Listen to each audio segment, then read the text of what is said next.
Welcome to the 10th International Music Summit at the Hard Rock Hotel here in Ibiza. IMS brings together some of the industry's most revered artists, business players and innovators, and over the years has been home to some of electronic music's most important moments of conversation. The 10th anniversary is no exception. Today, AFEM enters a new chapter with the announcement of the addition of artist ambassadors to help take the not-for-profit organisation to a new level of visibility, insight and intelligence. Being here allows me to have a voice in not only protecting the ideals of, let's say, electronic music culture or the things that we believe in, but also as a community, I think we have a real opportunity to be the stewards and leading a positive vision for the world. Day one kicked off with the IMS Business Report, an annual compilation of key knowledge about the global electronic music industry now, referenced by media and businesses across the board every year. So we think the industry is up 3% year on year to a total of $7.4 billion annually. There's a number of positive trends we've covered that really are laying the foundation, not only for growth now, but growth in the future. Next, we tackled the changing landscape of digital music consumption with the definitive digital ecosystem discussion, featuring representatives from Spotify, Mixmag, and many more. One of the things that Deezer is focusing on, and one of the things I've mentioned before, is supporting developing artists. Treat what you put out there, whatever it may be, a playlist or an album or whatever, or an event.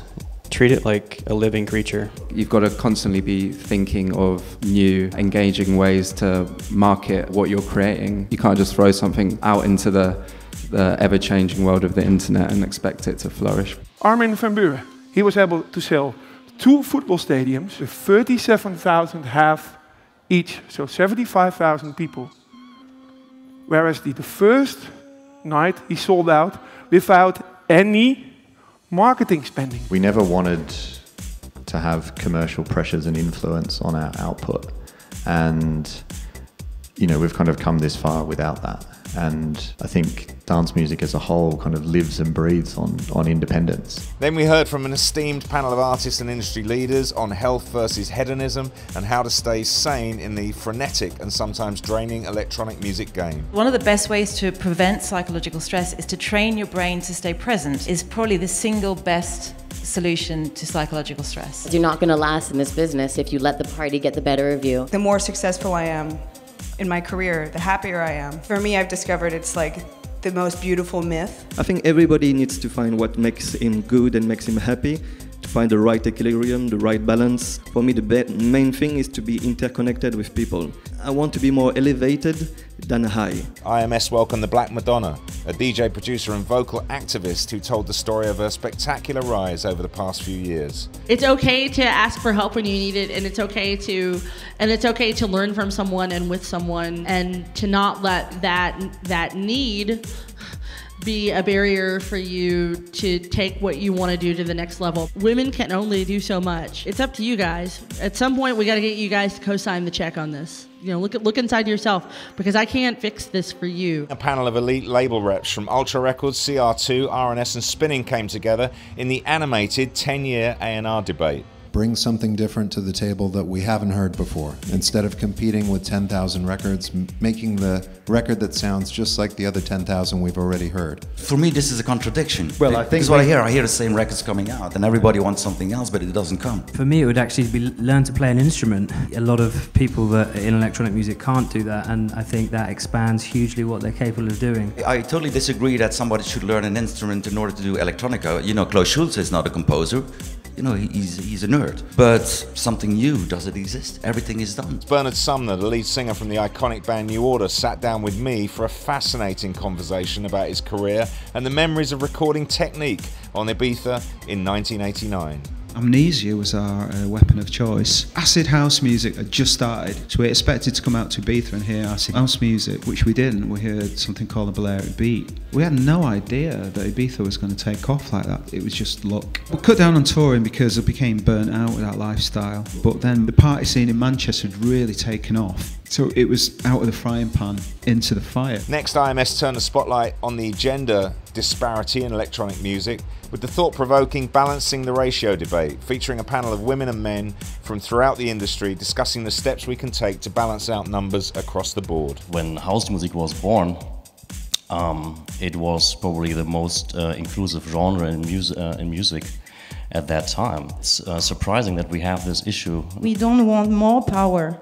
We just want to be ourselves. Look at all the branding within dance music. It all tends to be kind of dark and aggressive, and in some cases, sadly, using the female body as a way to sell. And day 2 concluded with a keynote interview with the legendary duo Masters at Work, hearing their stories on pioneering the underground and their modern-day adaptations to the evolving world of house and techno. I mean, it seems like there's a MAW revival going on. I mean, I think it's great that, the younger generation is reaching out, and for them to look up to us the way they do is really a wonderful, thing. There was no boundaries, everybody partied together, they went to the club, all the music just gelled, Get inspired, but create your own vibe. Kenny and Louis, Masters at Work, you are the recipients of this year's Pioneer Award. Thank you.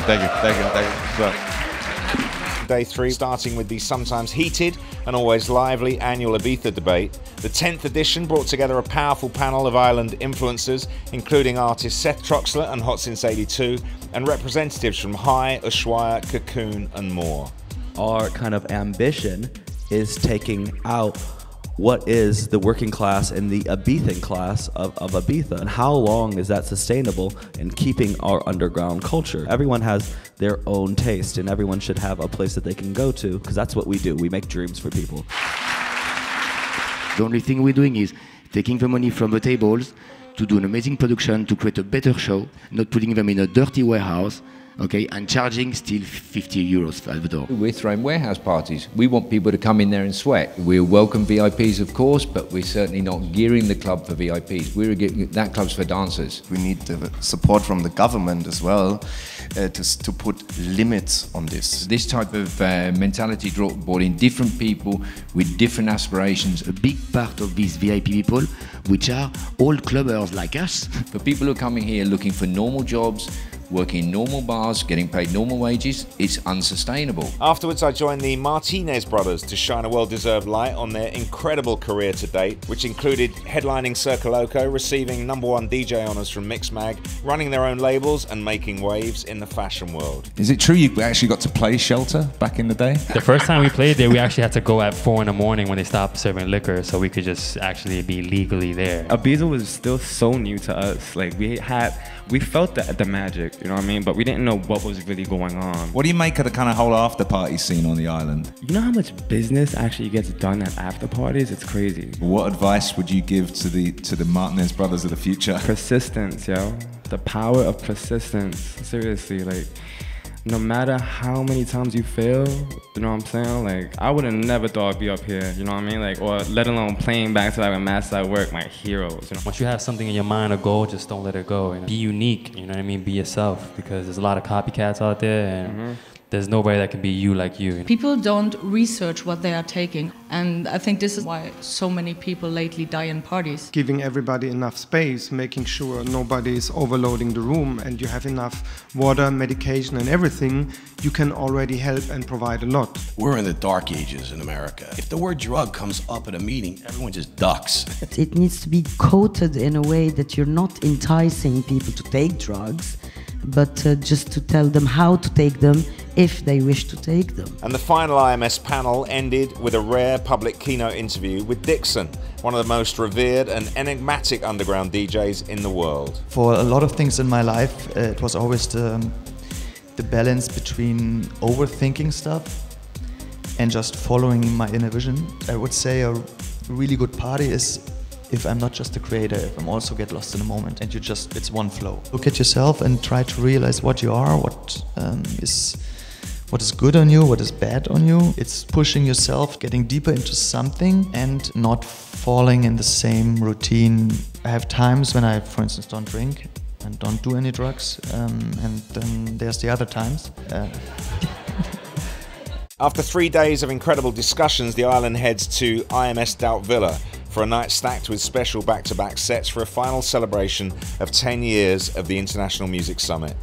Maceo Plex back-to-back with Tale of Us, Seth Troxler back-to-back with Miss Kitten, myself back-to-back with Nicole Mudabar, and many, many more. A big thank you to all of our delegates, speakers and sponsors, Pioneer DJ, Smirnoff Sound Collective and Burn, for an unforgettable 10-year celebration of IMS Ibiza. Stay tuned to the IMS's YouTube channel for full talks from IMS Ibiza, and I'll see you next year.